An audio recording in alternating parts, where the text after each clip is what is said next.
lives. But so it's going to be kind of a quick test. I want to talk today about atheism. I just dropped a YouTube short on that topic, and I've dropped longer videos on that a number of months ago.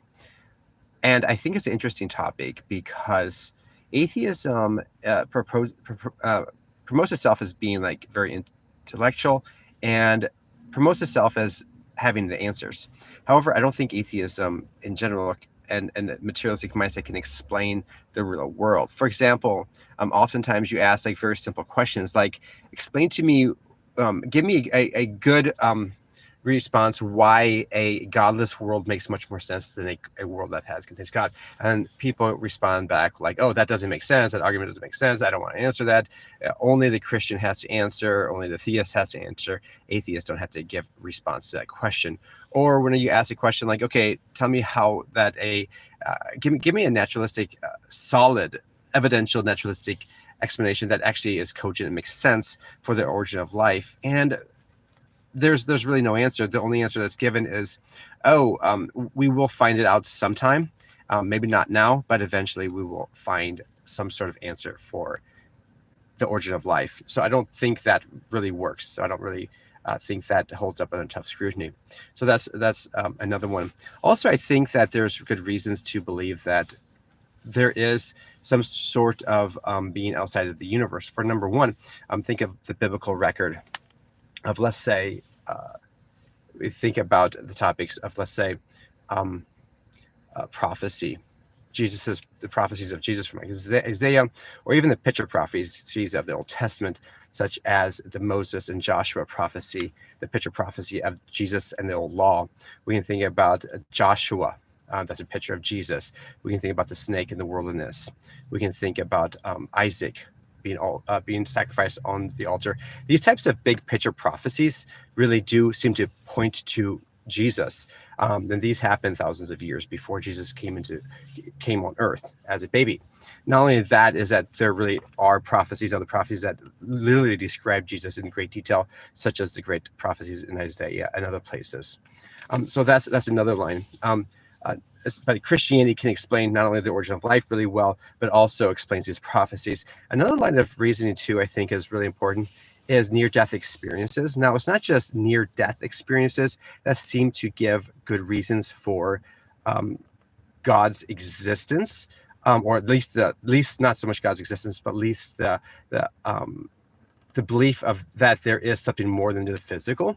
But near-death experiences, like, for example, some of the great examples of these include, like, someone passes away on the table in a hospital and they get revived, and they've been out for, like, let's say 3 hours or 30 minutes or something like that. And they come back and they're like, hey, there is a shoe on top of the roof. And someone goes up on top of the roof and they find a shoe up there. So how did that person actually know there's a shoe on top of the roof?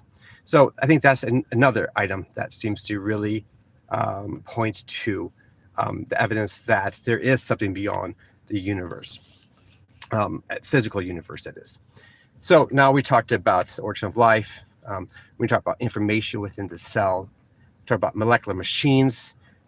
Information and molecular machines are so many great examples of this rise of, like, where do these molecular machines come from? If you are studying biology, you know that there's not just like few molecular machines, but there's thousands upon thousands of various molecular machines that seem to point to some sort of design. Now, from my perspective, I come from a design, biology, science perspective.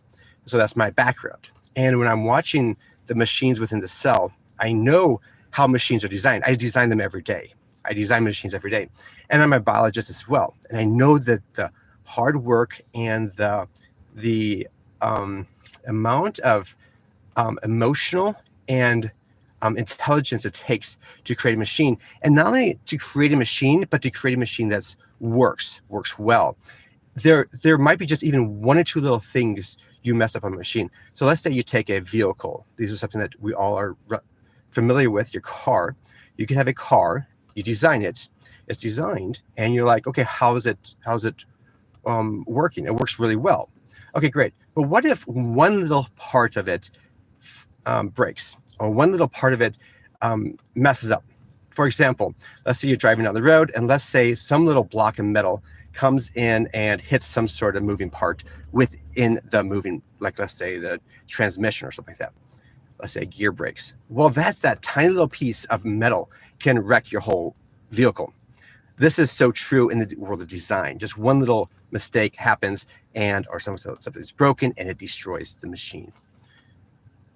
When we look at the machines in life, we see these machines that are highly designed machines that function and function well. And not only that, we see machines that are error correcting machines, let's say DNA, error correction machines and DNA. These things point to intelligence for the origin of not only life in general, but also origin of molecular machines and origin of information. Okay, so there's a number of different items there I gave for why I think atheism doesn't explain it. And I think that the argument that God can explain it is much stronger than the arguments that, oh, there's some sort of blind naturalistic forces that are going to explain this. And hey, my favorite one is we just don't know. So we think there's going to be some sort of naturalistic argument eventually. Well, come on, give me a good argument. Otherwise, I think the argument that the evidence, not the argument about God, but also the evidence that God did create the universe and all life on Earth is much stronger than any type of atheist argument. Tell me what you think below, whether it's in the chat here. I'm seeing a lot of different comments coming on here. Keep grinding. You're doing great. Someone says, isn't there a value and accountability of external criticism? Such as Alex O'Connor, sure. But atheism doesn't explain stuff. He says, is devil really real? Yes. Show the God then. Well, God by definition is non-physical, but we have shown God, and that is Jesus. Jesus really did exist. He came in flesh. And also not everything that is real has a physical, is physical anyhow. Like you cannot touch mind. You cannot touch moral concepts. You cannot touch even mathematical concepts. Now you can write it on a paper, you can show it on paper, but these concepts are non-physical. So just because you can't show it, doesn't physically see it, doesn't make it not real. So those are some of the things. Tell me what you think below in the comments below, and I'll talk to you later. I'm going to try to get out of here.